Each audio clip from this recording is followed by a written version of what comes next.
Hello everyone, please.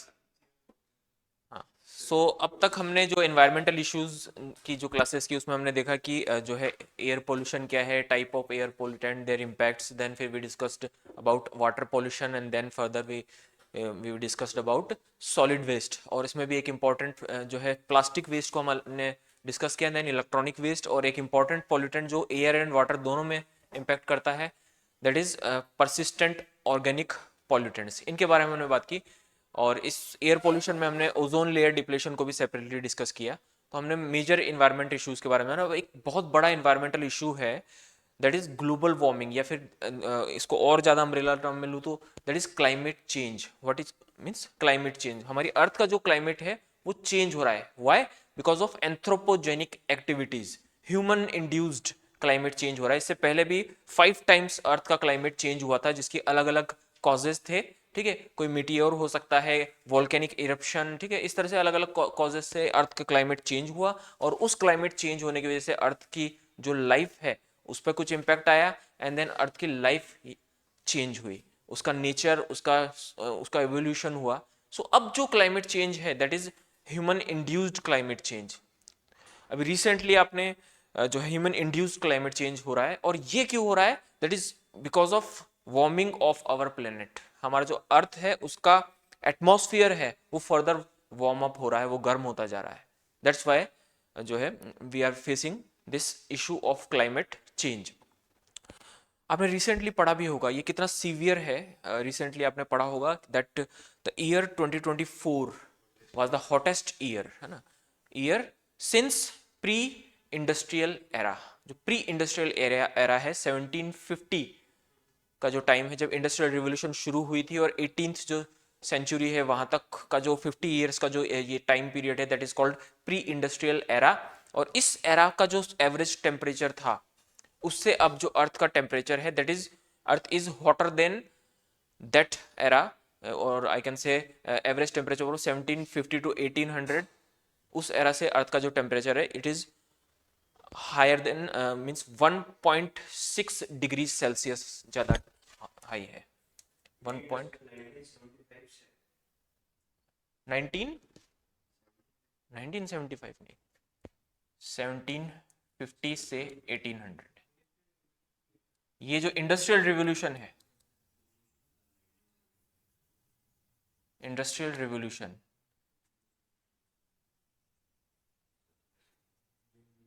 Industrial revolution का जो era है इसका जो एवरेज टेम्परेचर था उससे अब हम 1.6 degree Celsius higher temperature achieve कर चुके हैं। और रिपोर्ट में ये भी कहा गया है that from the year of 2015 to 24 जो एरा है, ये 10 ईयर्स का जो टाइम है, this is these 10 years are hottest consecutive hottest year since pre industrial era. अब ये जो, और इसके बाद फिर बहुत सारी जो है मीन्स ये भी बताया गया है कि पोटेंशियल जो हमारे जो क्लाइमेटिक इवेंट्स है, एक्सट्रीम क्लाइमेटिक इवेंट्स अब हम फेस करने वाले हैं। एक्सट्रीम टेम्परेचर, है ना, high rate of melting of snow, high rate of droning of coastal areas and islands, ये सब हम फेस करने वाले एक्सट्रीम में क्लाइमेटिक इवेंट्स जो है या वेदर इवेंट्स जो है हम फेस करने वाले हैं। अब हमारे लिए ये topic global warming and climate change बहुत इंपॉर्टेंट हो जाता है। और इंटरनेशनल गवर्नमेंट्स जो हैं जो वो कलेक्टिवली इस पे काम कर रही हैं। एज ए एडमिनिस्ट्रेटर उन पॉलिसीज को हम इंडिया में, इंडिया स्पेसिफिक पॉलिसीज बनाएंगे, एंड देन फिर एज ए एडमिनिस्ट्रेटर फ्यूचर में आपको ये सब करना पड़ेगा। आपको इस टॉपिक की बहुत अच्छी समझ होनी चाहिए। इवन मैं ये मानता हूँ कि किसी एडमिनिस्ट्रेटर को ही नहीं, हर सिटीजन को, हर ह्यूमन बीइंग को इस टॉपिक की बहुत अच्छी समझ होनी चाहिए कि ग्रीन हाउस गैसेस क्या है, उनका एमिशन किस तरह से हम पे इम्पैक्ट ला रहा है, उसको हम कैसे कम कर सकते हैं। इस साइंस के इस छोटे से टॉपिक को एटलीस्ट हर इंसान को समझना चाहिए, ताकि वो अपने प्लेनेट को बेटर बनाने में हमें हेल्प कर सके। What is global warming? सबसे पहले हम इस पॉइंट को समझने की कोशिश करते हैं, ये ग्लोबल वार्मिंग क्या है, एंड देन फिर हम बात करेंगे कि ये क्लाइमेट चेंज को कैसे इंड्यूस कर रही है, इसके क्या क्या इम्पैक्ट आने वाले हैं। आप ग्लोबल वार्मिंग मीन्स क्या है बताइएगा?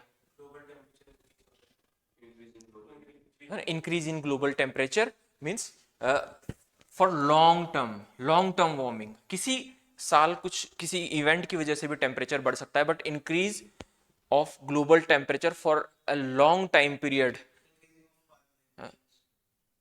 No this is cause. हम इफेक्ट की बात कर रहे हैं, फिर इफेक्ट से पीछे चलेंगे कॉज पे। So increase in the temperature of earth atmosphere, so that is called for long consecutive years is called global warming. ठीक है, ये क्यों होती है, वाई? एक अर्थ का एक एल्बिडा का एक डायग्राम देखिएगा, यहाँ से हम इसको बेटर समझ सकते हैं। हमने इको सिस्टम्स के अंदर जो एनर्जी टॉपिक को पढ़ा था, एनर्जी फ्लो को, सो उसमें भी हमने जाना था प्रोडक्टिविटी एंड एनर्जी फ्लो को, तब हमने एक डायग्राम डिस्कस किया था, है ना, वो बुक का जो स्कैन किया वो डायग्राम था, बट ये एक मैंने डाला है। सो हमारा जो अर्थ है उस अपनी एनर्जी का अल्टीमेट सोर्स है, that is sun. So it receives energy from sun in form of short waves, short light waves, short light waves की फॉर्म में ये लाइट को रिसीव कर रहा है। और हमारा जो अर्थ का एटमॉस्फेयर है, बहुत सारा पार्ट इससे रिफ्लेक्ट हो जाता है, कुछ पार्ट क्लाउड्स से रिफ्लेक्ट हो जाता है, कुछ पार्ट अर्थ की सरफेस पे जो आइस कवर है ना, पोलर रीजन में, और जो हमारे माउंटेन्स है उन पर जो ग्लेशियर्स है उनकी आइस कवर से रिफ्लेक्ट हो जाता है। बहुत सारा पार्ट जो है फोटोसिंथेसिस में यूज हो जाता है, वो हमने डिस्कस किया था। एंड देन बहुत सारा पार्ट जो है, कुछ पार्ट इसका एब्जॉर्ब हो जाता है, जिससे अर्थ की जो सरफेस है वो हीट अप हो जाती है, वो गर्म हो जाती है। ठीक है, अब जैसे वो गर्म हुई, ठीक है, अब जब कोई बॉडी हीट को एब्जॉर्ब करती है तो फिर कुछ टाइम बाद वो हीट को रिलीज करना भी शुरू करती है। सो अब ये जो हीट है वो लॉन्ग इंफ्रारेड वेव्स की फॉर्म में, लॉन्ग इंफ्रारेड वेव्स की फॉर्म में अर्थ से एमिट होने लगेगी और फिर से स्पेस में रिलीज हो जाएगी। ठीक है, सो अब ये हो रहा है, इस एमिशन के दौरान जो अर्थ के एटमॉस्फेयर में कुछ ग्रीन हाउस गैसेस होंगी, कुछ ग्रीन हाउस गैसेस होंगी, वो गैसेस इस लॉन्ग वेव्स को ट्रैप करेगी एंड देन अर्थ का जो एटमॉस्फेयर है उसको हॉट हीट अप करेगी। सो this is called greenhouse effect on earth. इसको ग्रीन हाउस इफेक्ट क्यों कहा जाता है?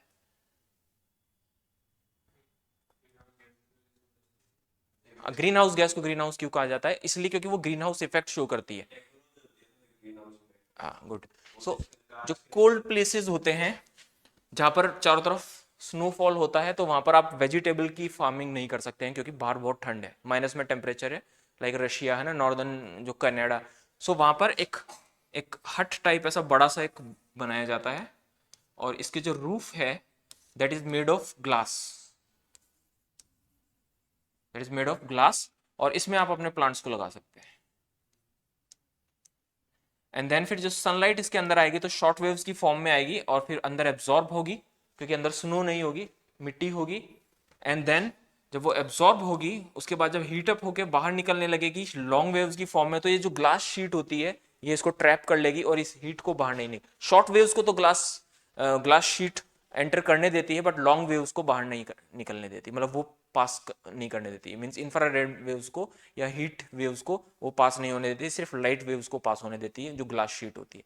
सो अब अंदर का टेम्परेचर, अगर यहाँ -40 है लेकिन अंदर का टेम्परेचर ठीक हो गया है, धीरे धीरे हीटअप हो रहा है, सो ठीक हो गया है। अब यहाँ पर प्लांट इजिली ग्रो करेंगे। This is called greenhouse effect, because ये ग्रीन कलर का होता है, अंदर से प्लांट्स प्लांट्स लगे होते हैं, तो this is called greenhouse, and that's why this effect is called greenhouse effect, and that's why we call these gases green house gases. Yes, long waves को ट्रैप करती है, so that's why we call these green house gases, because same effect यहाँ भी दिखाई दे रहा है। Light अंदर आ रही है, हीट अप कर रही है, और लॉन्ग वेव्स की फॉर्म में जब वो बाहर निकल रहा है, सो ये ट्रैप हो रहा है और ये शीट ग्लास शीट की तरह हमारा एटमॉस्फेयर बिहेव कर रहा है because of presence of these green house gases. That's why we call it greenhouse effect. और ये नेचुरली होता है, जब से हमारी अर्थ पे एटमॉस्फेयर बना है, लाइफ चल रही है, उस लाइफ को बनाए रखने के लिए ग्रीन हाउस इफेक्ट बहुत इंपॉर्टेंट रोल प्ले करता है। क्योंकि हमने गोल्डीलॉक्स जोन पढ़ा था, सो गोल्डीलॉक्स जोन में हमारी अर्थ उस जोन में तो है लाइफ के लिए एक फेवरेबल कंडीशन बनाने के लिए कि वाटर लिक्विड फॉर्म में मिलता है। बट लाइफ को और फेवरेबल बनाने के लिए अर्थ को थोड़ा सा गर्म रखना जरूरी है, अदरवाइज वो फ्रीजिंग टेम्परेचर पे अर्थ पे लाइफ पॉसिबल नहीं हो पाएगी। That's why green house effect, जो नेचुरल ग्रीन हाउस इफेक्ट है, सो natural greenhouse effect is very important, is very important for life on the earth। कुछ रोक लिया ना उसने, कुछ रोक लिया तो आपका एटमॉस्फेयर थोड़ा गर्म हो गया, और गर्म हो गया तो लाइफ पॉसिबल है। अगर माइनस टेम्परेचर -40 में लाइफ इतनी पॉसिबल नहीं, आप जाएंगे -40 -20 वाली जगह पे, सो वहां पर आपको बायोडाइवर्सिटी मिलेगी नहीं, बहुत सारे एनिमल्स वहां पे अडॉप्ट कर नहीं पाते, है ना। अगर मान लीजिए जितनी रेडिएशन आई उतनी रिफ्लेक्ट हो गई, तो अर्थ दिन में तो गर्म हुई बट नाइट में टेम्परेचर बहुत कम हो जाएगा। सो लाइफ सडनली, जो एवरेज टेम्परेचर है उसका डिफरेंस बहुत ज्यादा होगा, मींस टेम्परेचर डिफरेंस बहुत ज्यादा होगा, एवरेज टेम्परेचर हाँ हाँ। तो इस वजह से क्या होगा कि लाइफ बहुत डेजर्ट में हो जाता है ना। बट डेजर्ट में तो आप देख रहे हैं कि ठीक है बर्फ तो नहीं जम रही है, बट यहाँ पर फिर माइनस में जा सकता है temperature, so life will be very difficult, बहुत लाइफ डिफिकल्ट हो जाएगी। So natural greenhouse effect is very important for our earth, but because of some, because of various anthropogenic activities, हमारी जो अर्थ है उनमें, उसके एटमॉस्फेयर में ये जो ग्रीन हाउस इफेक्ट का जो नंबर क्वांटिटी थी वो पहले एक सर्टेन क्वांटिटी थी, बट वो फर्दर इंक्रीज होने लग गई, specially after the pre industrial era. जब प्री इंडस्ट्रियल एरा से, मतलब इंडस्ट्रियल एरा से पहले का जो टाइम है, उसमें हमने फॉसिल फ्यूल का इतना बर्निंग नहीं किया था, ज्यादातर लोग लकड़ी को जलाने पर डिपेंड करते थे। तो लकड़ी एक सर्कुलर वे में, है ना, कार्बन को, एक प्लांट उगाया, सपोज हमने एक पेड़ उगाया, तो उसने कार्बन से कार्बन डाइऑक्साइड एटमॉस्फेयर से ली और उसने बायोमास बना दिया, फिर उसको काट के हमने सुखा के जलाया, सो जितनी कार्बन डाइऑक्साइड हमने दी ली उतनी वापस दे दी, ली और वापस दे दी। सो हाँ, प्री इंडस्ट्रियल एरा में जब इतना डेवलपमेंट नहीं हुआ था, so that is the flow of carbon was in circular way, एक सर्कुलर वे में हो रहा है। जितना हम एटमॉस्फेयर से पेड़ उगा करके कार्बन डाइऑक्साइड ले रहे हैं, उस पेड़ को काट के जलाने के बाद हमने उतना ही रिलीज कर दिया। सो कुछ भी बैलेंस मींस कुछ एक्स्ट्रा नहीं हुआ, बैलेंस बना हुआ है, ओवरऑल कार्बन न्यूट्रल था ये सिस्टम। फिर क्या हुआ, इंडस्ट्रियल रिवोल्यूशन आई ब्रिटेन के अंदर और उन्होंने स्टीम इंजन को बनाया। So steam engine was hungry of fossil fuel, that is coal, coal के लिए वो बहुत हंग्री था। स्टीम इंजन को लकड़ी के कोयले से चलाना पॉसिबल नहीं था, सो हमने कोल माइनिंग करके करना शुरू किया, और कोल माइनिंग करना शुरू किया, then we dumped coal in, we burn the coal in the steam engine, और फिर हमने माइंस के माइंस, पहाड़ के पहाड़ कोल्स के जला के एटमॉस्फेयर में पहुंचा दिए। एंड देन फिर आईसी इंजन बना, और आईसी इंजन ने क्या किया, पेट्रोल और डीजल मांगना शुरू किया। सो हमने माइनिंग की, जो ड्रिलिंग की, और फिर पेट्रोलियम निकाला, एंड देन फिर बिलियंस ऑफ टन, है ना, पेट्रोलियम जो है, क्रूड ऑयल, उसको हमने आईसी इंजन में बर्न आउट किया, एंड देन उसको हमने एटमॉस्फेयर में छोड़ दिया। सो हमने जो कार्बन साइकिल पढ़ा था कि हमारी जो अर्थ है कार्बन को टाइम टाइम पे ट्रैप करती है इन फॉर्म ऑफ पीट, एंड देन उसको अपने अंदर स्टोर करके छिपा के रख लेती है ताकि अर्थ का टेम्परेचर नॉर्मल बना रहे, है ना। मदर अर्थ ऐसा कुछ कर रही थी, बट हमने क्या किया, मदर अर्थ ने जो कार्बन छिपा के रखा हुआ था हमने उसको निकाला और फिर से एटमॉस्फेयर में छोड़ दिया। सो हमारा जो कार्बन साइकिल का जो बैलेंस था अब वो बिगड़ गया, है ना। और हमने साइकिल्स में पढ़ा था कि हर साइकिल एक इंपॉर्टेंट रोल प्ले करता है, न्यूट्रिशन साइकिल्स या जियोकेमिकल साइकिल्स में हमने डिस्कस किया था, हर साइकिल एक इंपॉर्टेंट रोल प्ले करता है, एंड अगर उसका बैलेंस बिगड़ जाता है so there will be destruction of the ecosystem. और यहाँ पर तो पूरी अर्थ का कार्बन साइकिल का बैलेंस बिगड़ गया है। सो हमारा एंटायर इको, अर्थ के सभी ecosystems means entire biosphere, entire biosphere is going to collapse, है ना, हमारा ये होने वाला है। अब कितनी सीवियरिटी है उसको आगे हम देखेंगे। सो this is green house effect and the phenomena of global warming. अब जी ग्लोबल वार्मिंग हुई, सो टेम्परेचर बढ़ा। हमने ज्योग्राफी की क्लासेस में पढ़ा होगा कि हमारी जो अर्थ में जो विंड पैटर्न है वो कुछ सर्टेन तरीके से चलता है। हर विंड एक सर्टेन सीजन में एक पर्टिकुलर डायरेक्शन लेती है, तो उन्हीं विंड्स की वजह से, जैसे इंडिया की जो मानसूनी विंड्स है जो इंडियन ओशन से उठती हैं, देन वो इंडिया में रेन करवाएगी, यूएसए के में अंदर कुछ और होगा, ऑस्ट्रेलिया में कुछ और होगा, गल्फ में कुछ और होगा, हर कंट्री में कुछ और फिनोमिना जो रेगुलर काम कर रहा है और वहाँ का एक क्लाइमेट बना रहा है तो उसको चला रहा है वो। बट अब जब टेम्परेचर चेंज हुआ तो विंड टेम्परेचर पे तो डिपेंड करती थी। सो आपके जो सर्टेन विंड पैटर्न्स बने हुए थे वो फेडअप होंगे। So winds will fed up.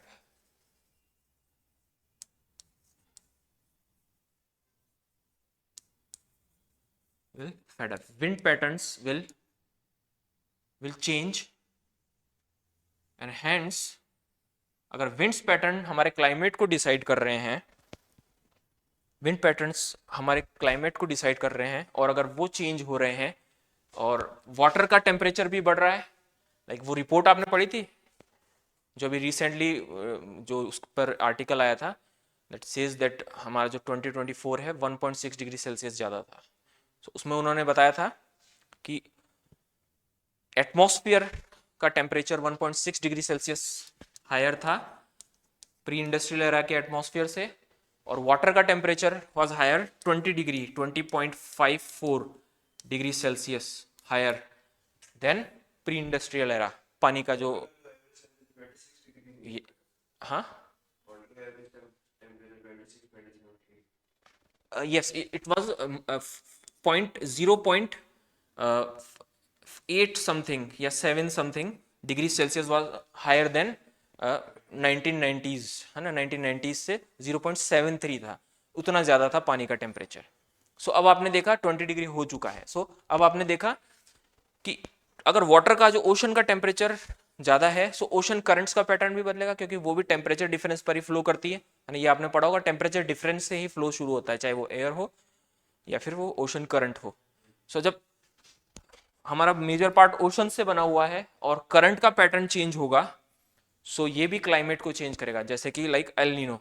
सो अगर पैसिफिक ओशन में हॉट करंट्स जनरेट होती है और वो इंडियन ओशन तक पहुंचती है और तो पूरे ओवरऑल जो ओशन है उसको हॉट बना देती है और उसकी वजह से एल नीनो की वजह से हमारा जो इंडिया का टेम्परेचर है वो हाई हो जाता है। सो अब इंडिया का टेम्परेचर हाई हो गया सो इंडिया में हीटिंग ज़्यादा होगी, ड्राइनेस बढ़ेगी, रेनफॉल कम होगा, ये देखने में मिलेगा। और एल नीना, हाँ ला नीना अगर इसमें आ जाता है सो टेम्परेचर लो होगा, है ना। सो ओशन करंट्स भी टेम्परेचर को या क्लाइमेट को डिफाइन या मीन्स उसको इन्फ्लुएंस करती है।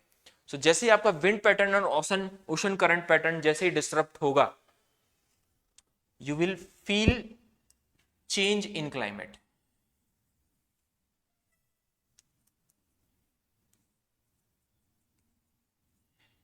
क्लाइमेट में आपको चेंज मिलेगा और इसी फिनोमेना को अगर क्लाइमेट में चेंज लॉन्ग टाइम पीरियड तक बना रहता है so this phenomena will be called climate change. तो ये जो क्लाइमेट चेंज है this is caused by current global warming phenomena due to greenhouse effect of greenhouse gases which were emitted from anthropogenic activities. हमारी activities की वजह से जो green house gases enter कर रही है हमारे एटमॉस्फेयर में उसकी वजह से जो ग्लोबल वार्मिंग हो रही है, उसकी वजह से जो हमारा रेगुलर क्लाइमेट था अब वो चेंज हो रहा है, फर्दर हॉट हो रहा है ना। सो this is called climate change. और अब इसके फर्दर क्या इम्पैक्ट्स होंगे उसके बारे में बात करते हैं। सो ये सब समझ में आ गया।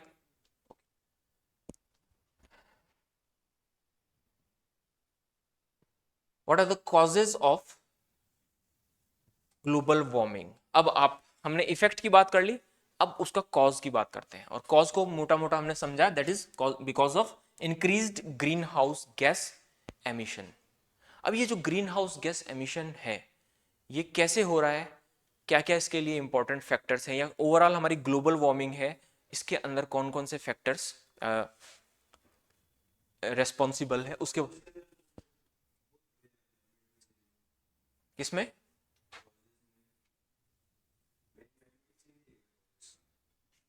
समझा नहीं मैं आपने क्या कहा। देखिए ग्लोबल वार्मिंग हो रही है, अब हमको इसके कॉजेज को क्लासिफाई करना है। So I can say the causes of global warming. Impact को भी डिस्कस करेंगे क्या।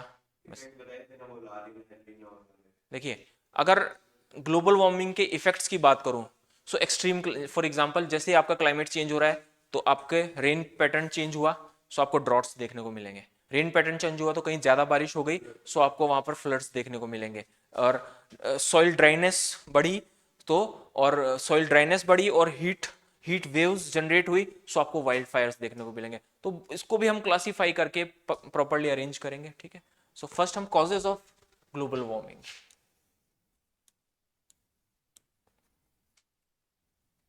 ग्लोबल वार्मिंग, ग्लोबल वार्मिंग के कॉजेज क्या हो सकते हैं? What are the causes of global warming? अगर हम नेचुरल की बात करें, नेचुरल कॉजेज, सो क्या हो सकता है? नेचर कहां से आपको हीट देगी? अगर हम एक अम्ब्रेला बोले, अम्ब्रेला कॉज बोले तो emission of green house gases हो जाएगा।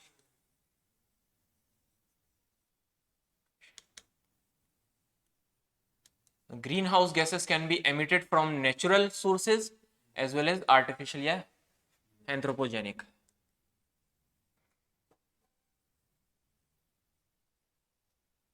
Anthropogenic sources, ठीक है। So natural means volcano,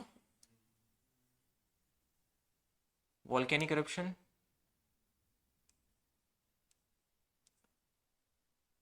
volcanic activities।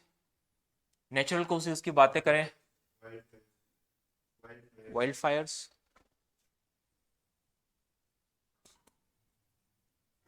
Wild Fyers, और बोले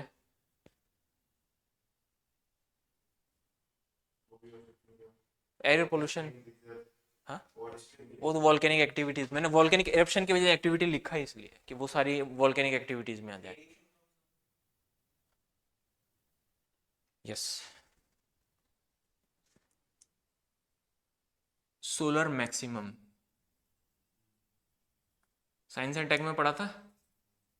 सोलर मैक्सिमम साइकिल्स जो एवरी 11 ईयर्स में होता है, तब आपको बहुत सारी सोलर फ्लेयर्स मिलती है एंड स्टॉर्म्स मिलते हैं, स्टॉर्म्स मिलते हैं। So these flares and solar storm can cause the means warming of our atmosphere.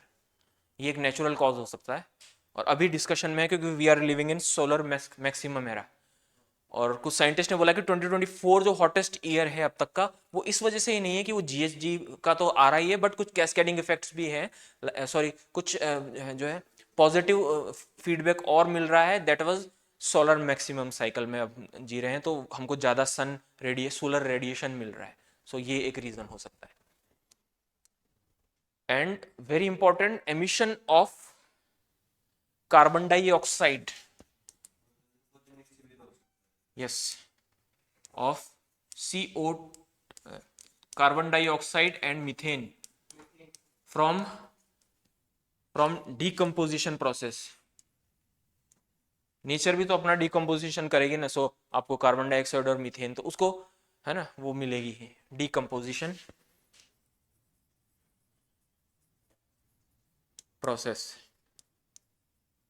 और वो सबसे ज्यादा कहाँ मिलेगा आपको? वेटलैंड्स में, वेटलैंड्स में देखने को मिलेगा। लाइक मार्शी एरियाज जो है, मार्शी वेटलैंड्स हमने पढ़े थे है ना, लाइक मैंग्रोव फॉरेस्ट है ना, एस्चुराइंस है ना, मार्श है ना, बॉग्स, ये सारे जो हैं वहाँ पर आपको CO2 और मीथेन का एमिशन आपको देखने को मिले। हाँ, डेड एंड जो है डिकेइंग बायोमा। देखिए अमोनिया बना, एक और नाम लिख देते हैं चलिए आपके लिए, ये नाइट्रस ऑक्साइड, बस। सो मीथेन प्रोड्यूस होगा अंडर वाटर डिकम्पोजिशन से, कार्बन डाइऑक्साइड मिलेगी ओपन डिकम्पोजिशन से, एंड ओपन डिकम्पोजिशन से जो मीथेन मिलेगी, सॉरी NH3। सो मीथेन डायरेक्टली कोई ग्रीन हाउस गैस नहीं है, अर्थ को वार्मिंग में कोई रोल प्ले नहीं करती है, बट फर्दर मीथेन की केमिकल रिएक्शंस होगी और वो कन्वर्ट हो जाएगी किसमें? नाइट्रस ऑक्साइड पे। nitrous oxide, nitrous oxide, and this nitrous oxide is a potential greenhouse gas, बहुत पावरफुल ग्रीन हाउस गैस होती है।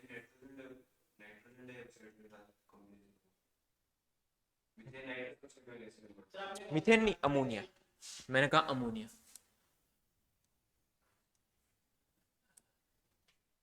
हाँ, जब एरोबिक रेस्पिरेशन करते हैं बैक्टीरिया, जब उनको प्रॉपरली ऑक्सीजन मिल रही होती है, ओपन डिकम्पोजिशन हो रहा है, सो उसमें आपको CO2 भी मिलती है, रेस्पिरेशन में भी मिलेगी, बैक्टीरियल रेस्पिरेशन में मिलती है, सो रेस्पिरेशन भी एक हो सकता है। So these are the natural sources of greenhouse gases और ग्लोबल वार्मिंग। ठीक है, और भी है, अभी बताते हैं, है ना। So now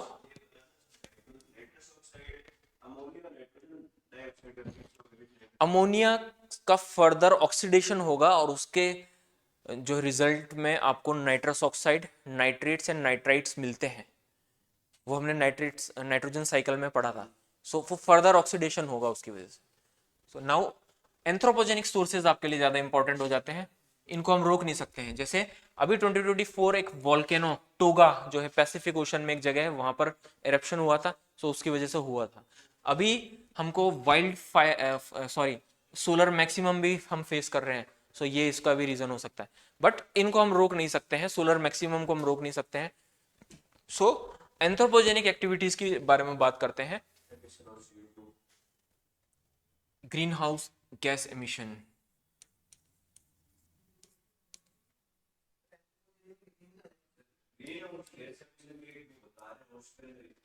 industrial activities, so burning of, एक वर्ड में बोल सकते हैं burning of fossil fuel,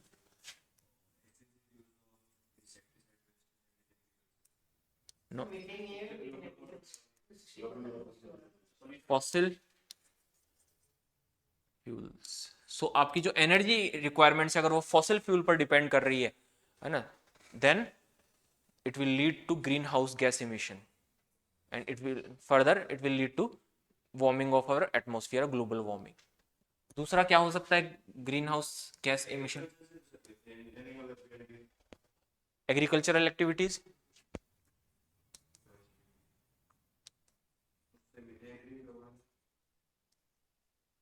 agricultural agricultural activities से मेजरली आपको मिलेगा मीथेन, मीथेन, अमोनिया बनेगा, सो अमोनिया से आपको नाइट्रस ऑक्साइड मिलेगा, मेजर बट सोर्स आपका मीथेन होगा, बट नाइट्रस ऑक्साइड को भी आप मान सकते हैं, एंड कार्बन डाइऑक्साइड भी मान सकते हैं, बट वो रेस्पिरेशन को अभी हम इसमें कंसीडर नहीं करेंगे, अदर देन रेस्पिरेशन की बात करते हैं। सो अमोनिया एंड नाइट्रस ऑक्साइड, हाँ वो एक्टिविटी लिख दिया मैंने, agriculture, very good, next point मेरा यही था। सो मैं एक वर्ड यूज करता हूं, वेस्ट, है ना, डिकम्पोजिशन ऑफ वेस्ट,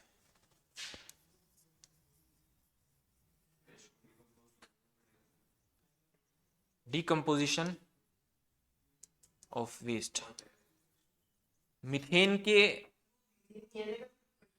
हाँ बिल्कुल आएगा ना, लिखा ना मैंने। देखिए एग्रीकल्चर में एक्टिविटीज में जहां एनिमल हस्बेंड्री हो रही है, लाइक आपने एग्रीकल्चर एक्टिविटी की, सो आपने जो है उसको, जो सपोज राइस पैडी, राइस उगा रहे हैं हम, सो वो अंडर वाटर होता है ना, पानी में उगा होता प्लांट होता है, सो वहां पर आपको मीथेन एमिशन बहुत ज्यादा मिलेगा।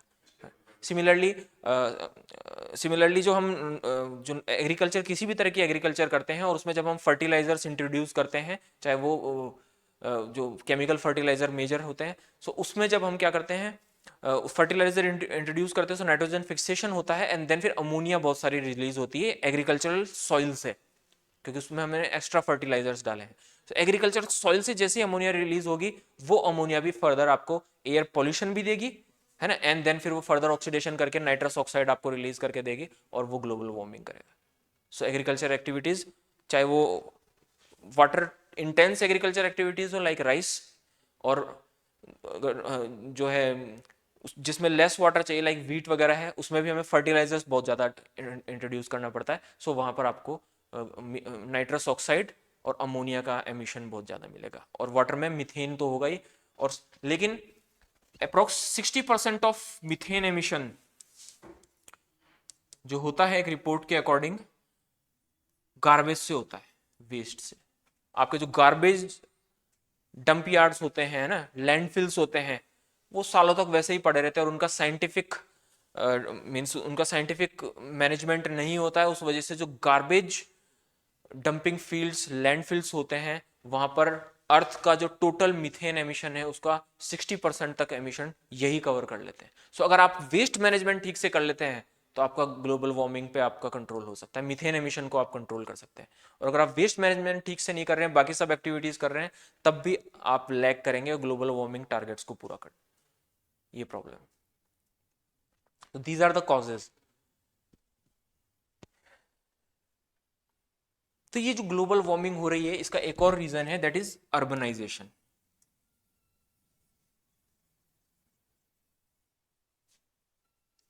अर्बनाइजेशन अर्बनाइजेशन कैसे लीड कर रहा है ग्लोबल वार्मिंग को? हाँ बताएं। इंफ्रास्ट्रक्चर आप जितना बनाएंगे उतना आपका कार्बन एमिशन होगा। चलिए ठीक है, एक बात मानी।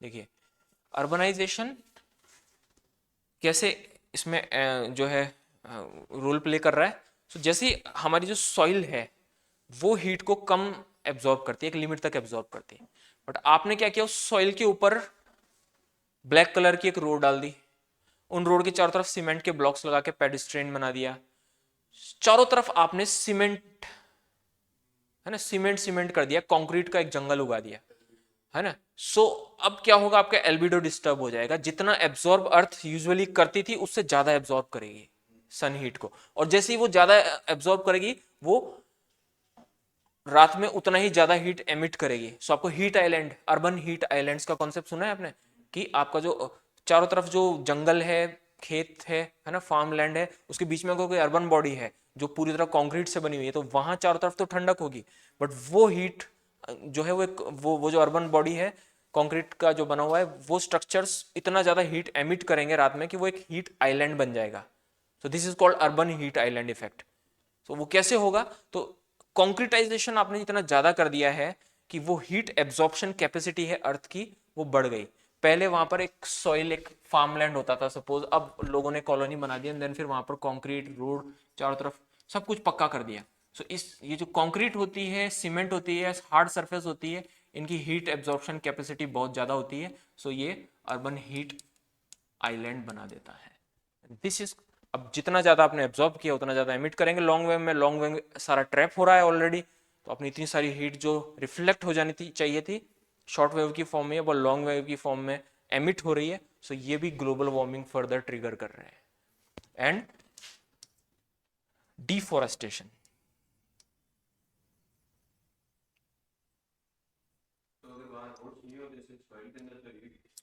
होती, लेकिन कम होती। ट्रैप तो होती बट कम होती। जो नेचुरल था वो था, लेकिन अब आपने उसको और ज्यादा बढ़ा दिया है, तो हीट बेरिंग कैपेसिटी आपने अर्थ की बढ़ा दी है, हाईवेज बना। नहीं नहीं नहीं, ग्रीन हाउस गैसेस तो आपके ऑलरेडी मौजूद है। देखिए इस डायग्राम पे हम आते हैं वापस। देखिए ग्रीन हाउस गैसेस तो ऑलरेडी मौजूद है। कुछ हीट हमने कहा था कि ऑब्जर्व एब्जॉर्ब हो जाती है, ठीक है, ये नेचुरली एब्जॉर्ब होती थी, कुछ रह जाती थी। तो अब आपने ग्रीन हाउस गैस एटमॉस्फेयर में बढ़ा दी है इन एक्टिविटीज से जो हमने डिस्कस की थी। तो ये जो बाहर जा रही थी ये रुक जाएगी, अंदर ही रुक जाएगी और यू ट्रेवल करेगी, ठीक है। एक तो ये हो गया, और ये कुछ certain amount of x amount of heat absorb करती थी ये ग्रीन सरफेस, जहां पे घास उगे हुए थे, पेड़ पौधे, मिट्टी, ये सब था। अभी आपने ये सारे पेड़ पौधे काट करके यहाँ पे बना दी है बिल्डिंग्स और हाईवेज। सो अब ये पूरा ब्लैक सरफेस हो गया है, या डार्क कलर्ड सरफेस होता है, और डार्क कलर आपको पता है कि हीट को ज्यादा एब्जॉर्ब करता है।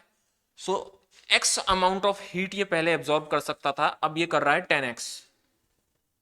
सो ये 10x हीट जो इसने एब्जॉर्ब की है, अब वो बाहर जाने की कोशिश करेगी लॉन्ग वेव की फॉर्म में, और वो जा नहीं पाएगी, और यहाँ पर अब यहाँ पर एक लाइन थी हीट की जो रुक रही थी, ट्रैप हो रही थी, अब 10x हीट ट्रैप हो गई यहाँ पर 10x। पहले x हीट ट्रैप हो रही थी, अब 10x हीट ट्रैप हो रही है। सो वार्मिंग क्या हो गई, ट्रिगर हो गई फर्दर।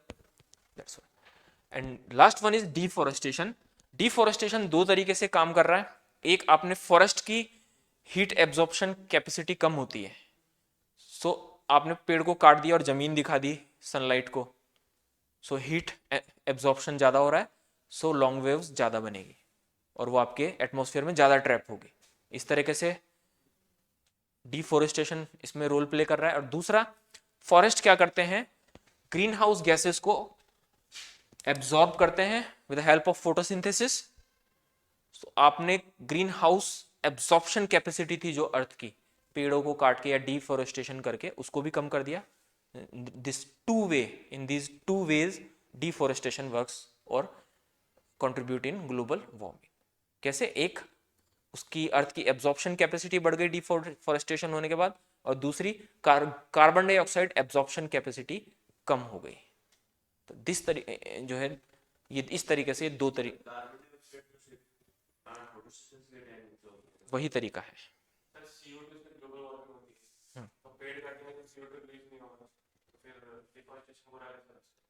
मतलब मैं समझा नहीं आपने। यस। हाँ, एब्जॉर्ब भी तो कर रहे हैं ना, डेफिनेटली ज्यादा कर रहे हैं, जितना वो रिलीज कर रहे हैं उससे ज्यादा वो एब्जॉर्ब कर रहे हैं। कार्बन पॉजिटिव होते हैं प्लांट्स, हम ऐसी कोई चीज बना ही नहीं सके आज तक जो कार्बन पॉजिटिव हो।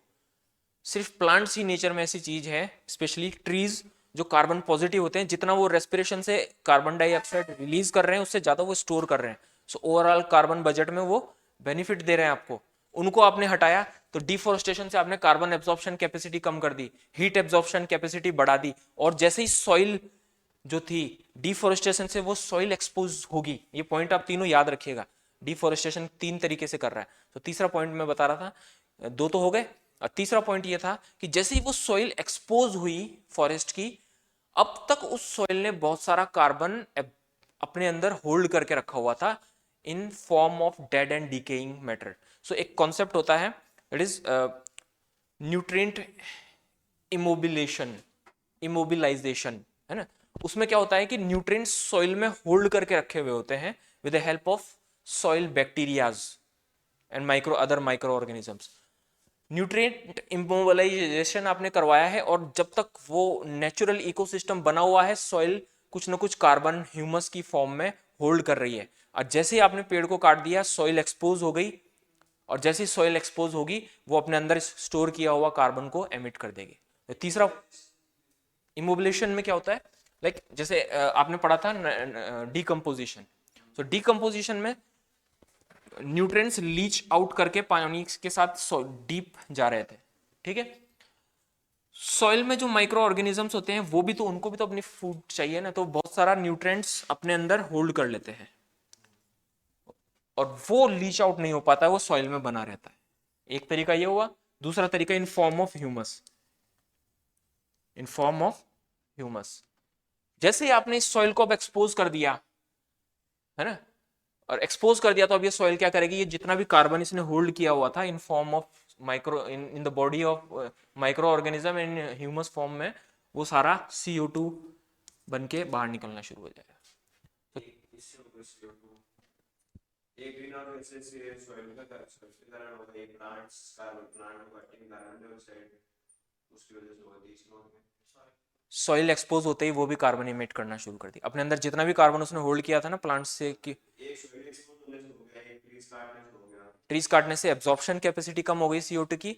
और थर्ड है लाइट, आपने सॉइल को ट्री कवर हटा दिया तो सॉइल पर डायरेक्ट लाइट गिरेगी, सॉइल की हीट एब्जॉर्प्शन कैपेसिटी ट्री से ज्यादा होती है। सो एब्जॉर्प्शन, हीट एब्जॉर्प्शन कैपेसिटी आपने बढ़ा दी, कार्बन डाइऑक्साइड एब्जॉर्प्शन कैपेसिटी आपने कम कर दी, और सॉइल को एक्सपोज करके सॉइल के अंदर जो भी कार्बन होल्ड किया हुआ था वो सारा आपने रिलीज करवा दिया। ये, हाँ, हाँ हाँ, और एक light absorption capacity.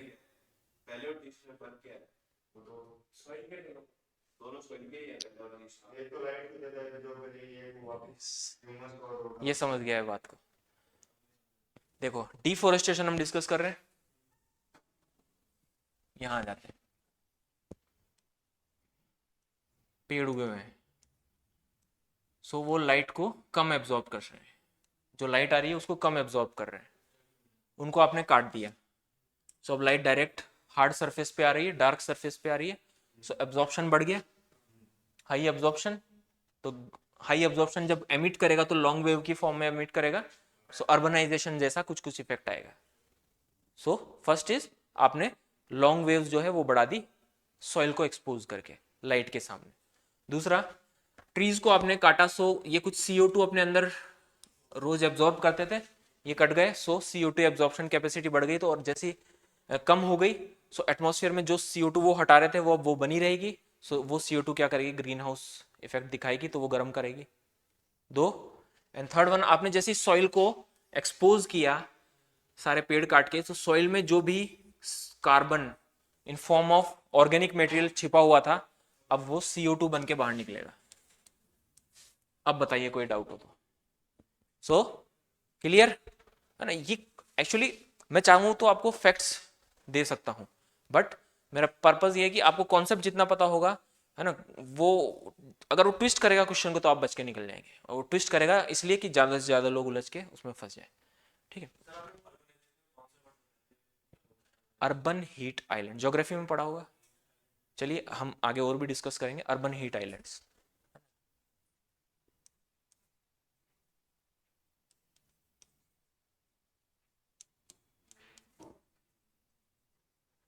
Urban heat islands है ना, वो चारों तरफ सपोज एक जयपुर शहर है, इसके चारों तरफ पहाड़ियां हैं, जंगल है, यहाँ पर शहर बसा हुआ है, तो ये जगह तो ठंडी रहेगी सारी रात में, और ये जिसने ज़्यादा हीट एब्जॉर्ब की थी तो रात में ज़्यादा हीट एमिट करेगी।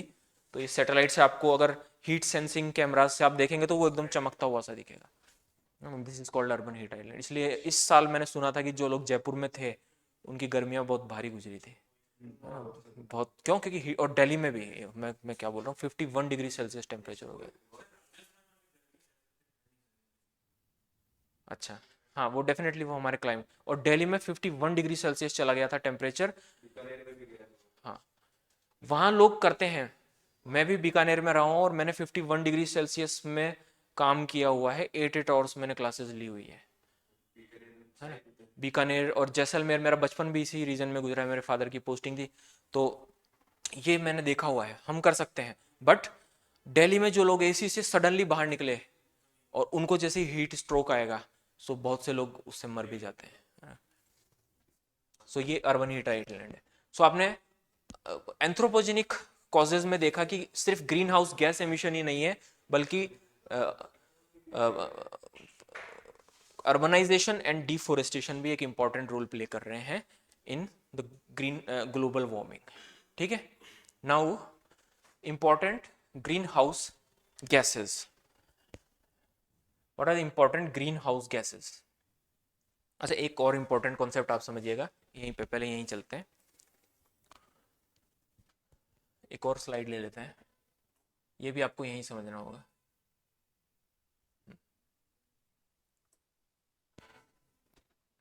आपका अर्थ जो है वो हीट अप हो रहा है बिकॉज ऑफ एंथ्रोपोजेनिक एक्टिविटीज। आप ग्रीन हाउस गैस एटमॉस्फेयर में जा रहा है और वो लॉन्ग वेव रेडिएशन को बाहर नहीं निकलने दे रहा है, और फर्दर आपका जो एटमॉस्फेयर है वो हीट अप हो रहा है।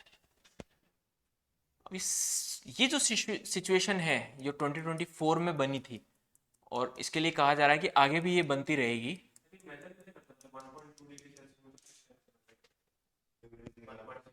कैसे? पूरे अर्थ पे जो मेट्रोलॉजी डिपार्टमेंट के स्टेशंस बने हुए होते हैं, वो हर मिनट, हर सेकंड, हर आवर में टेम्परेचर मेज़र करते हैं, वो फिर कंप्यूटर में जाता है, एंड देन फिर पूरे दिन का एवरेज, पूरे वीक का, पूरे मंथ का, पूरे साल का, उस सिटी के लिए और पूरी अर्थ का भी एवरेज निकाला जा सकता है, और उसको फिर प्री इंडस्ट्रियल से कंपेयर कर लेंगे, प्री इंडस्ट्रियल एरा में क्या था। आपका सवाल ये होना चाहिए था कि प्री इंडस्ट्रियल एरा में टेम्परेचर क्या था, ये मेजर कैसे करेंगे। उस टाइम तो कुछ ऐसा था नहीं, सवाल ये होना चाहिए कैसे करेंगे। स्टैंडर्ड कुछ तो लिया होगा ना, एवरेज टेम्परेचर 1750 से 1800 तक क्या टेम्परेचर था, कुछ कैसे करेंगे। हाँ तो उस टाइम तो कोई ऐसा सेंसर्स लगे ही नहीं होंगे, तो वहां का टेम्परेचर कैसे लाए होंगे। सवाल ये होना चाहिए था, किसी ने किया ही नहीं, है ना। जस्ट क्यूरियोसिटी में अगर बाहर आके भी कोई पूछ लेता तो मुझे अच्छा लगता। और इवन टेम्परेचर सिर्फ प्री इंडस्ट्रियल एरा के, आज से 10,000 साल पहले का टेम्परेचर भी पता चल सकता है, 1 लाख साल से पहले का भी टेम्परेचर पता चल सकता है, लाखों करोड़ों साल पहले का। फॉसिल्स से,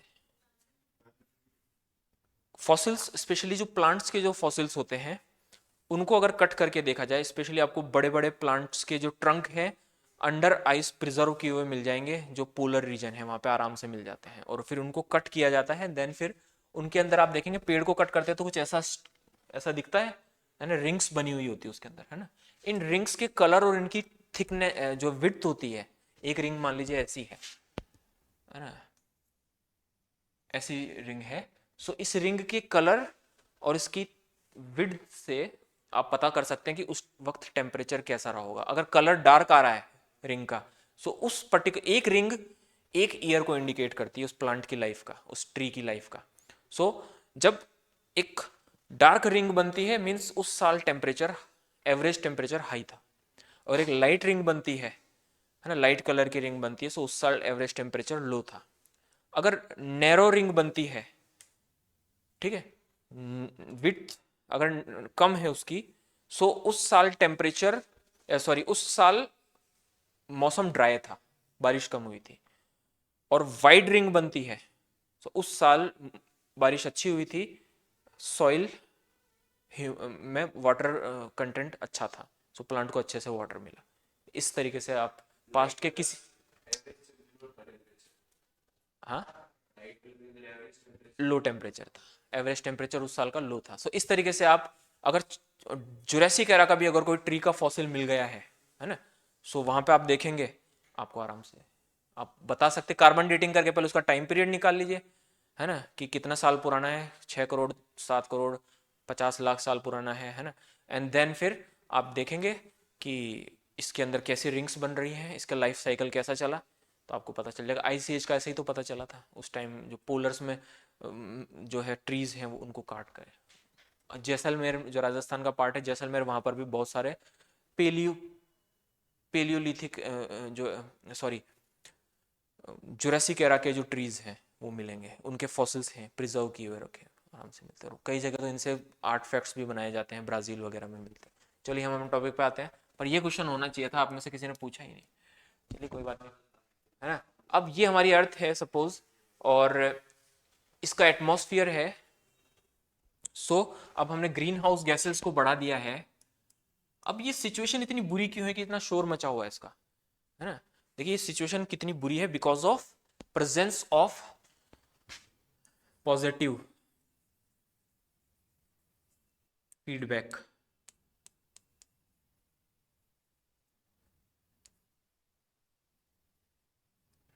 लूप, पॉजिटिव फीडबैक लूप की वजह से ये सिचुएशन बहुत ज्यादा सीवियर हो चुकी है। व्हाई? ग्रीन हाउस गैसेस हम डाल रहे हैं, सो temperature is rising, temperature is rising, further बढ़ रहा है। ग्रीन हाउस एमिशन तो अभी तक हम कम कर ही नहीं पाए हैं ना, अभी तक बहुत सारे देश अपने जो ईयरली टारगेट्स हैं हम उनको पढ़ेंगे, उनको मीट ही नहीं कर पाए हैं। ग्रीन हाउस गैसेस बढ़ने से टेम्परेचर बढ़ रहा है, टेम्परेचर बढ़ने से जो आपकी पोलर आइस है मेल्ट हो रही है। हाँ ये यही बता रहा हूँ, मैं यही बता रहा हूँ, आइस मेल्ट हो रही है। सो आइस के नीचे की सॉइल एक्सपोज हो रही है। और मैंने बताया था परमाफ्रॉस्ट हाई कार्बन कंटेंट अपने अंदर स्टोर करके हुए रखे है। तो एक तो हम ही अर्थ के अंदर जो कार्बन था उसको फॉसिल फ्यूल की फॉर्म में बर्न करके कंप्यूट करके बाहर निकाल रहे हैं। अब अर्थ ने कहा कि मैं भी निकालूंगी। उसने मेल्ट, आइस मेल्ट हुई, उसने परमाफ्रॉस्ट में जो भी कार्बन स्टोर किया हुआ था वो बाहर निकला। ओके, ओशंस थे उनके अंदर मैंने बताया था हाँ, उन ओशन के अंदर कार्बन होता है जब तक वो ठंडा है। और मैंने थर्मल पॉल्यूशन में बताया था कि कोल्ड वाटर की गैस बेरिंग कैपेसिटी हाई होती है और हॉट वाटर की कम होती है। सो जैसे जैसे ओशन का टेम्परेचर बढ़ेगा तो कार्बन ओशन भी बाहर निकाल देगा। ओके, सेकेंड, ओशन के अंदर मैंने बताया था क्लेथरेट, एक वर्ड बताया था, मिथेन हाइड्रेट एक वर्ड बोला था, याद आ रहा है? एनर्जी टॉपिक में मिथेन हाइड्रेट या क्लेथरेट एक वर्ड बोला था, जो मैंने बताया था कि डीप वाटर में जो मिथेन बनी है ना, डिकम्पोजिशन से वो वाटर मॉलिक्यूल्स में ट्रैप हो जाती है और वो सॉलिड फॉर्म में वहां बनी रहती है। सो अब क्या हो रहा है कि जब ओशन वाटर हीट अप हो रहा है, सो वो भी रिलीज हो रही है। सो आपका परमाफ्रॉस्ट में मौजूद कार्बन और मिथेन वो रिलीज हो रही है। ओशन के अंदर स्टोर, पानी के अंदर डिजोल्व जो कार्बन डाइऑक्साइड है वो रिलीज हो रही है। एंड एक कैपेसिटी तक तो ओशन डिजोल्व करता है, लेकिन धीरे धीरे वो, और एक बहुत इंपॉर्टेंट क्या कहते हैं, क्लेथरेट या मिथेन हाइड्रेट रिलीज हो रहा है। सो अब अर्थ भी ग्रीन हाउस, ह्यूमन भी रिलीज कर रहा है ग्रीन हाउस गैसेस, और इन ग्रीन हाउस गैसेस की वजह से टेम्परेचर बढ़ रहा है, और इस टेम्परेचर की वजह से और ग्रीन हाउस गैसेस रिलीज हो रही है। सॉरी, ये एरो ऐसा होना चाहिए, मैं ये ले लेता हूँ। सो हमने ग्रीन हाउस गैसेस रिलीज की, ग्रीन हाउस गैसेस ने टेम्परेचर को बढ़ाया, बढ़ते टेम्परेचर ने अर्थ को मजबूर कर दिया और ग्रीन हाउस गैसेस रिलीज करने के लिए। सो अब एक साइकिल बन गया है, and this is called positive feedback loop. और पॉजिटिव फीडबैक आ रहा है। पॉजिटिव फीडबैक में का मतलब ये होता है कि कोई एक फैक्टर 1 ट्रिगर हुआ, उसने फैक्टर 2 को ट्रिगर किया, और फैक्टर 2 फर्दर फैक्टर 1 को ट्रिगर और बढ़ा रहा है। सो जैसे ही फैक्टर 1 और बढ़ा तो उसने फैक्टर 2 को और बढ़ाया। अब हम अपना ग्रीन हाउस गैस इमिशन बंद भी कर दें तो भी पॉजिटिव फीडबैक लूप एक बार ट्रिगर हो गया, तो अब अर्थ अपने आप को फर्दर खुद से ही गर्म करना शुरू कर देगी, चाहे आप अपना सांस लेना भी बंद कर दें, वो अपनी मीथेन को, अपनी कार्बन डाइऑक्साइड को रिलीज करेंगे। This concept is called positive feedback loop. और अब साइंटिस्ट ये मान रहे हैं कि it has triggered, already trigger हो चुका है, स्टार्ट हो चुका है, बिकॉज आपका ग्रीनलैंड का आइस मेल्ट हो गया, ग्रीनलैंड अब ग्रीन होना शुरू हो गया, व्हाइट था वो, नाउ इट्स गेटिंग ग्रीन। और उसकी जो परमाफ्रॉस्ट ग्रीनलैंड और रशिया पोलर रीजन की बहुत सारी निकल के बाहर आ रही है, और वो मीथेन जनरेट कर रही है। इवन ग्रीनलैंड में घोस्ट फायर का कॉन्सेप्ट भी देखने को मिल रहा है। वो क्या होता है, ग्रीनलैंड पूरी आइस शीट से ढका हुआ है, अब व्हाइट शीट हट गई, एंड अब उसके अंदर जो पीट पीट था, और पीट की फॉर्म में जो कार्बन स्टोर किया हुआ था, अब वो एक्सपोज हो गया हवा में। और पीट की क्वालिटी ये होती है कि जैसे ही वो एयर के कांटेक्ट में आता है तो कुछ सर्टेन टेम्परेचर पर वो अपने आप ही इग्नाइट हो जाता है, जल जाता है। अब जो पीट लाखों सालों से, करोड़ों सालों से ग्रीनलैंड या की आइस शीट के नीचे दबा हुआ था, वो बाहर निकल गया, एक्सपोज हो गया, और वो जलना शुरू हो गया।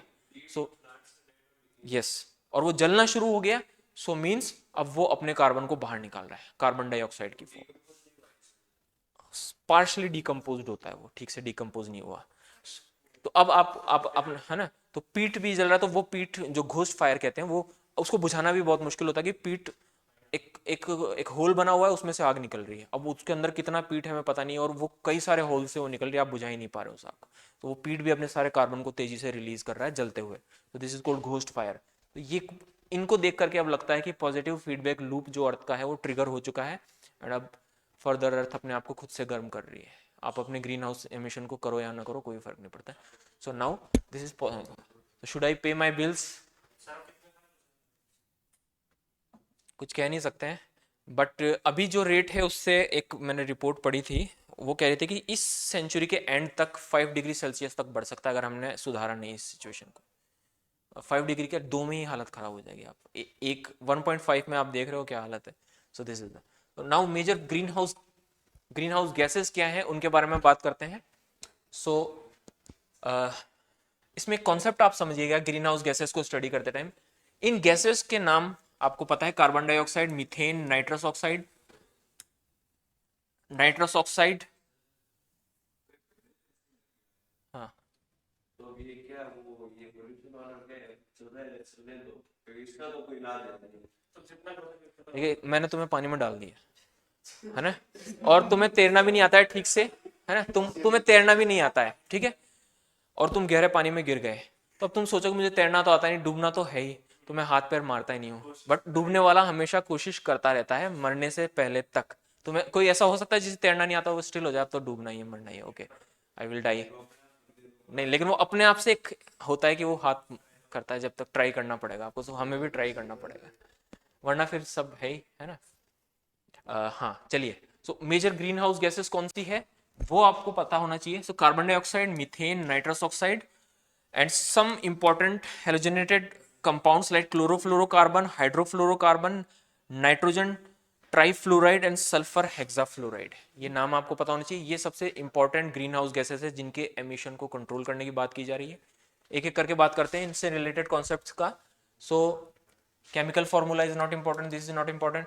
Now atmospheric life time important है, ये कितने टाइम तक वो सस्टेन करता है एटमॉस्फेयर के अंदर, ये इंपॉर्टेंट है, यू शुड नो दिस। और ग्लोबल वार्मिंग पोटेंशियल क्या है,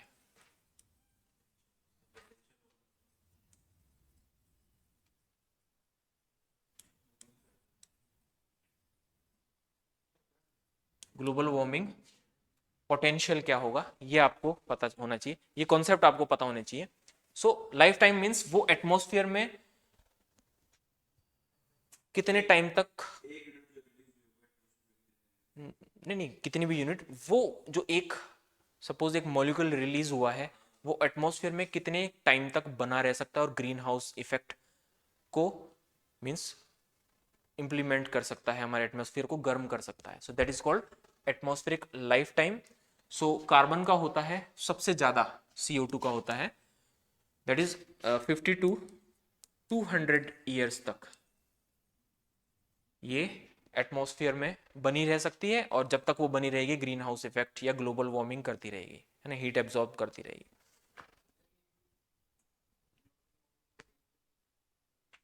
हाँ, वो तो बताया ही नहीं ना मैंने, कहाँ बताया, अभी तो सिर्फ ईयर्स बता रहा हूँ कि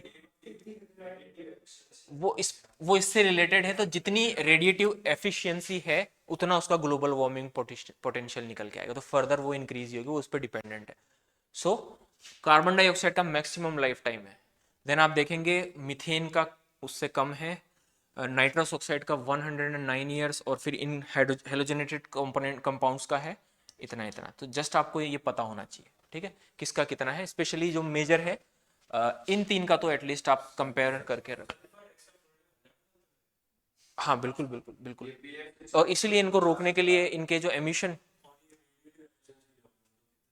मीन्स, ये जितना ज़्यादा रेडिएटिव एफिशिएंसी होगी वो उतना ज़्यादा रेडिएशन को एफिशिएंटली होल्ड करेगा, मीन्स उसका ग्लोबल वार्मिंग पोटेंशियल उतना ही ज़्यादा होगा। पर फ्लोरो कार्बन कार्बन का और फ्लोरीन का एक कंपाउंड है दैट इज जो है emitted from industrial processes to manufacture the ammonia gas. Ammonia gas एक इंपॉर्टेंट गैस है इंडस्ट्रीज में, उसकी मैन्युफैक्चरिंग के दौरान जो है पर फ्लोरोकार्बन का, है ना, पर फ्लोरो, ठीक है, वो रिलीज होता है। इसके अलावा ये जो केमिकल्स हैं, लुक लुक लुक, है ना, सल्फर हेक्साफ्लोराइड, है ना, नाइट्रोजन ट्राइफ्लोराइड, ये दोनों इलेक्ट्रॉनिक सर्किट्स जो होती है, चिप्स होती है, उनकी मैन्युफैक्चरिंग में रिलीज होते हैं। एंड ये दोनों क्लोरोफ्लोरोकार्बन एंड हाइड्रोफ्लोरोकार्बन, इनके एप्लीकेशंस आप बताएंगे। एसी तो आपने जनरल, आप मीन्स अम्ब्रेला टर्म बोले, कूलेंट, हाँ, refrigeration and cooling solutions, propellant of various aerosols, fire retardants, ठीक है, ऐसे बोले आप, है ना, एसी मत बोलिए, मैं फ्रिज बोल दूंगा तो, है ना। हाँ, सिर्फ मेरे कहने का मतलब कि अब तक आपको आदत पड़ जानी चाहिए कॉन्सेप्ट को बताने की, है ना, फैक्ट्स की बजाय। और ये क्या है इनके सोर्सेज, मुझे बताने की जरूरत नहीं है, ठीक से हम पढ़ चुके हैं। So what is global warming potential, yes, CFC को रिप्लेस करने के लिए HFC लाए थे, और HFC को, है ना, HFC जो है वो ओजोन डिप्लीटिंग सब्सटेंस तो नहीं है, बट वो क्या है जिसको मॉन्ट्रियल प्रोटोकॉल के अंडर उसको एलिमिनेट करने की बात की थी, उसकी क्या क्वालिटी थी, वो ग्लोबल वार्मिंग गैस थी, इसीलिए उसको हमने मॉन्ट्रियल प्रोटोकॉल के अंडर जो है एलिमिनेट करने की बात की थी। याद नहीं आ रहा है आप लोगों को, है ना? ओजोन लेयर डिप्लेशन पढ़ा था उसके बाद भी, याद करो जाके। ये इसमें जैसे CFC 102 साल है, हाँ, 102 साल तक, 102 ईयर्स तक। CFC तो 120 years रहेगा, हाँ तो रहेगा, तो अब क्या करें? तो वो तो ज्यादा साल रहेगा, हाँ तो ज्यादा नहीं रहेगा उससे, बिल्कुल हार्म करेगा। तो फिर उसको रिप्लेस करने का फायदा। पहले CFC एक प्रॉब्लम दे रहा था, ओजोन लेयर डिप्लेशन, उसको हटाने के लिए लेकर आए HFC को। ये ओजोन लेयर डिप्लेशन को तो कंट्रोल कर रहा था, मीन्स ये ओजोन लेयर डिप्लेशन तो नहीं कर रहा था, बट ये ग्लोबल वार्मिंग कर रहा था। तो इसको हटाने के लिए फिर मॉन्ट्रियल प्रोटोकॉल लाए कि भाई इसको भी हटाओ। देन फिर अमोनिया, है ना, प्रोपेन, है ना, हाइड्रोफ्लोरो ओलाफिन, इन केमिकल्स को लाने की बात हुई, और सबसे एफिशिएंट है हाइड्रोफ्लोरो ओलाफिन, है ना, हमने नोट करवाया था, है ना। इनके रिप्लेसमेंट भी आपको पता होने चाहिए। ठीक है, अब हम ग्लोबल वार्मिंग पोटेंशियल की तरफ चलते हैं। तो what is global warming potential? Carbon dioxide को हम एक बेंचमार्क मानते हैं। सो कार्बन डाइऑक्साइड को एक बेंचमार्क माना मैंने, एंड देन उस बेंचमार्क को, इसका एक सर्टेन अमाउंट, एक यूनिट मास या क्वांटिटी, जितना हीट एब्जॉर्ब करती है, सपोज x हीट इसने एब्जॉर्ब की, ठीक है, इसके मल्टीपल में जो दूसरी गैस जितना हीट एब्जॉर्ब करती है, सपोज कार्बन डाइऑक्साइड को मैंने एक यूनिट मान लिया कि unit quantity of carbon dioxide absorb the x quantity of heat. So अब मैं बोलूंगा what is the global warming potential of CO2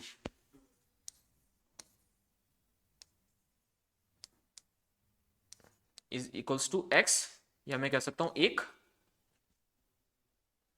x के रेशियो में लूंगा। अब मैं सपोज मीथेन गैस, इसका x times heat great absorb कर सकती है। So global sorry x upon, इसका फॉर्मूला क्या हुआ, x upon sorry absorb heat upon x, ठीक है, अपॉन x। जितनी हीट कोई गैस एब्जॉर्ब कर रही है, उसको मैं कार्बन डाइऑक्साइड की उतनी ही क्वांटिटी जितनी हीट एब्जॉर्ब कर रही है उससे मैं डिवाइड कर देता हूं, ये फॉर्मूला बनता है। So global warming potential is equals to heat absorbed by a particular gas upon heat absorbed by carbon dioxide in same quantity. Okay okay, कहाँ गया वो? हाँ, ठीक है। सो अब कार्बन डाइऑक्साइड अगर x हीट एब्जॉर्ब कर रही है, सपोज मीथेन ने, सॉरी मीथेन का ग्लोबल वार्मिंग पोटेंशियल देखना हो तो मैं क्या करूंगा, 28x की उसने upon x 28, so it absorb 28, या दूसरे सिंपल शब्दों में कहूं 28 times of heat absorb by same quantity of carbon dioxide. हाँ, ज्यादा हीट एब्जॉर्ब करी, लाइफ टाइम कम है बट हीट बहुत ज्यादा एब्जॉर्ब कर रही है। So what is global warming potential? It is a global warming potential is heat, indicates heat absorbed by a particular gas in multiple of heat absorbed by same quantity of the carbon dioxide। Carbon dioxide के multiple में की heat absorption के multiple में किसी gas के heat absorption को अगर मैं लिखूं, that is global warming potential. और इससे हम कंपेयर कर सकते हैं कौन सी गैस कितनी डेंजरस है। कार्बन डाइऑक्साइड का मैंने स्टैंडर्ड 1 माना, 28 273 times of carbon dioxide heat absorb कर लेगी। Chlorofluoro carbon, look at this, hydrofluorocarbon and, है ना, nitrogen trifluoride and sulphur hexafluoride. अब आप देख लीजिए the dangerous of these gases. ये इंडस्ट्रियल गैसेस हैं, यूजुअली ये इलेक्ट्रॉनिक चिप्स बनाने के प्रोसेस में रिलीज होती है। ठीक है, गॉट इट? ये मेजर ग्रीन हाउस गैसेज हैं, बट इसके अलावा भी आपको कुछ याद रखना होगा, that is other green house causing substances, that is water vapour.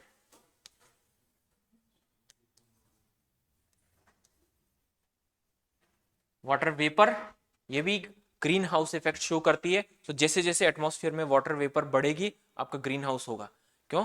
क्योंकि वो लॉन्ग रेडिएशन को जाने नहीं देती है। सो आप देखेंगे सर्दी में जब बारिश का जैसे टाइम आता है और बादल आने लगते हैं तो सडनली हीट बढ़ जाती है। सो वो रोक लेती है हीट को, दैट्स वाई। एंड इनडायरेक्ट अगर इफेक्ट की बात करूं, so that is methane gas, methane gas and carbon monoxide. Why? ये डायरेक्टली ग्लोबल वार्मिंग या ग्रीन हाउस इफेक्ट शो नहीं करती हैं, but methane gas leads to formation of nitrous oxide and carbon monoxide leads to formation of carbon dioxide after oxidation in atmosphere. Atmosphere में इनका oxidation होने के बाद ये nitrous oxide and carbon dioxide में convert हो जाती हैं respectively, जो है methane and sorry ammonia and this carbon mono nitrous oxide। हाँ, ये नाइट्रस ऑक्साइड देती है। और भी बनता है, नाइट्रोजन डाई भी बनता है, ट्राई भी बनता है। हाँ, ऑक्सीडेशन, ऑक्सीजन के साथ रिएक्शंस होती है। यस, CO2 को बेंचमार्क माना गया और फिर उससे कंपेयर करके किसी एक को तो स्टैंडर्ड मानना होगा ना, मैं लाइक है ना, इसलिए। सो एक और इंपॉर्टेंट कॉन्सेप्ट समझिएगा, एक minute.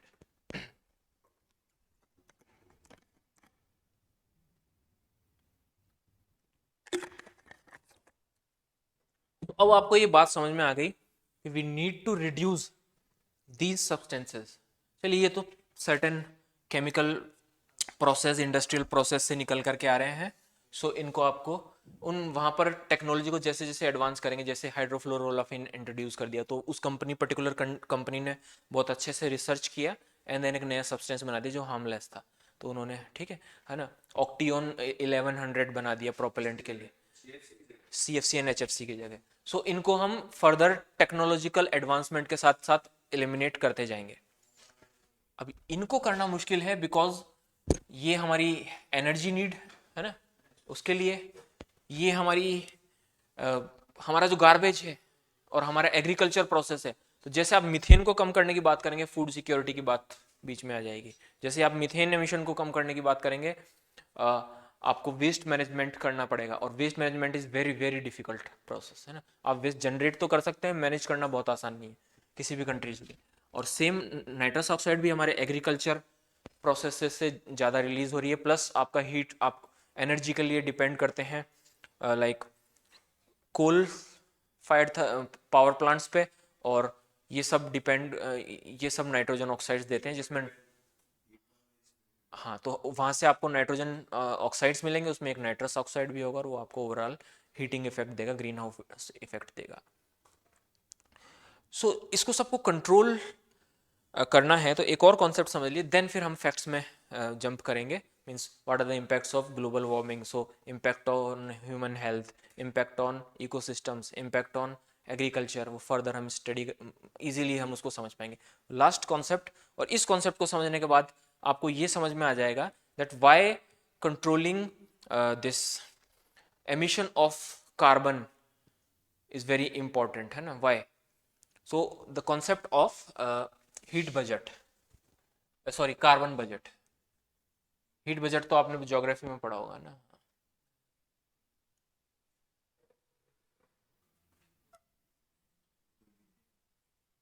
What is carbon budget, या फिर एक वर्ड और हो सकता है emission budget.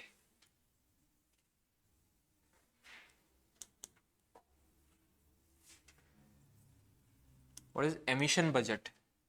So what is emission budget? IPCC ने एक एक्सटेंसिव रिसर्च करके बताया कि हमारा जो अर्थ का जो एटमॉस्फेयर है वो एक सर्टेन एक्स अमाउंट तक कार्बन अगर उसके अंदर हम एमिट कर दें in the form of carbon dioxide, तब तक हमारा टेम्परेचर 1.5 डिग्री सेल्सियस तक क्रॉस नहीं करेगा. Means what is emission budget? It is a certain amount of carbon that can be emitted into our atmosphere which cannot without exceeding, that can be emitted into the atmosphere without exceeding the limit of 1.5 degree Celsius. Carbon emission, carbon budget या emission budget क्या है? It is a certain amount of carbon. ये carbon की एक certain amount है जो हमारे atmosphere में हम एमिट कर सकते हैं. That can be emitted into our atmosphere without exceeding or increasing the temperature of earth 1.5 degree Celsius than the pre-industrial era.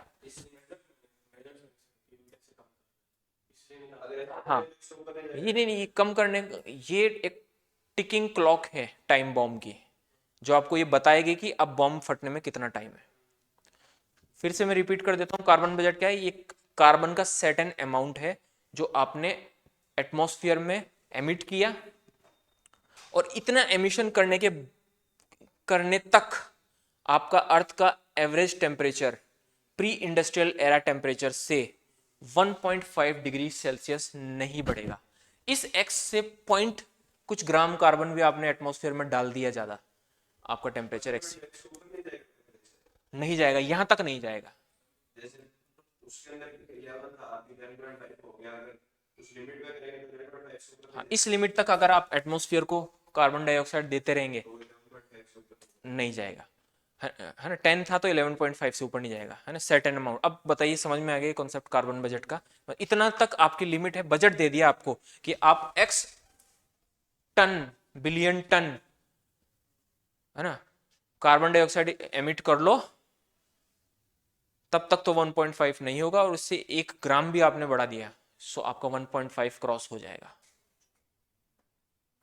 So it is 2900 giga, sorry billion ton है, giga billion, sorry billion ton है, tons, billion tons. इतना carbon dioxide आप दे सकते हैं. अब सिर्फ हमारे पास 400 की लिमिट ही बची है. हाँ, 2017 तक का मुझे याद है 2200 हो गया था, और अभी चल रहा है. ईयर का नहीं होता, ये क्वांटिटी का टारगेट है. अब आज आप कल ही कर दो ये टारगेट पूरा, आपका 1.5 हो जाएगा, 1.5 डिग्री सेल्सियस क्रॉस कर जाएगा टेम्परेचर. 1.5 हो गया है, लेकिन मैंने आपको बताया अभी एक सर्टेन एवरेज बनना बाकी है. तो पहला साल है, आपको 10 साल 12 साल देखना पड़ेगा कि 1.5 बना रहता है या उससे ज़्यादा होता है, तब बोलेंगे कि 1.5 हो गया है. दूसरा, कुछ साइंटिस्ट कह रहे हैं कि अभी वो टोगा में वोल्केनो ब्लास्ट हुआ है, सोलर मैक्सिमम चल रहा है, सल्फर डाइऑक्साइड के टेम्परेचर, सॉरी क्वांटिटी को हमने कम कर दिया, एमिशन क्वांटिटी का, इस वजह से ये बढ़ रहा है. बट है ना, अभी टाइम है हमारे पास. तो एक टिकिंग क्लॉक है, हर साल निकाला जाता है कि अब कार्बन बजट कितना है, तो हमारे पास 400 का बचा हुआ है. 27 तक हमारे पास बचा था, 17 तक हमारे पास बचा था 2022, है ना. ये एक बड़ा लैंडमार्क था. एंड देन अब मैंने कुछ देखा था, सो कुछ रिपोर्ट्स बता रही है कि 4 हो गया था, पिछली पीढ़ियों ने इतना कर दिया. अब हमारे पास बचा कितना, माइनस करा तो कितना बचा, 700 बचा. अब 2024 में 400 बचा है. So it is a ticking clock, tick tick tick, है ना. फर्दर जैसे जैसे आपके कार्बन बजट कम होता जाएगा और एक टाइम 0 हो जाएगा, द ब्लास्ट विल स्टार्ट. नहीं, हम देखेंगे, बिल्कुल ऐसा माना जा रहा है. अब फर्स्ट ईयर तो आ गया ना, ये फर्दर कम नहीं होगा. अगर ये बना रहा तो एवरेज बन गया 1.5, तो हम देखेंगे, अपनी आंखों से देखेंगे इसको, है ना. अगर हम जिए तो हम अपनी आंखों से देखेंगे इसको. द कैलेमिटीज क्या क्या आती है वो हम देखेंगे। सो ये कॉन्सेप्ट है global warming and climate change से रिलेटेड। अब जैसे ही आपने 1.5 डिग्री सेल्सियस, या मैं यूं कहूं कि फर्दर आपका अर्थ का टेम्परेचर बढ़ रहा है, so you will face the change in climate. और change in climate means you will see various changes और वेरियस डिस्ट्रक्शंस ऑफ इकोसिस्टम्स। अब वो क्या डिस्ट्रक्शंस है, किस तरह से वो सब डिस्ट्रॉय होगा, क्या क्या इम्पैक्ट्स आने वाले हैं ह्यूमन हेल्थ पे, एग्रीकल्चर पे, इकोसिस्टम्स पे, है ना, वाटर साइकिल पे, वो सारी बातें हम करेंगे नेक्स्ट क्लास में। ओके।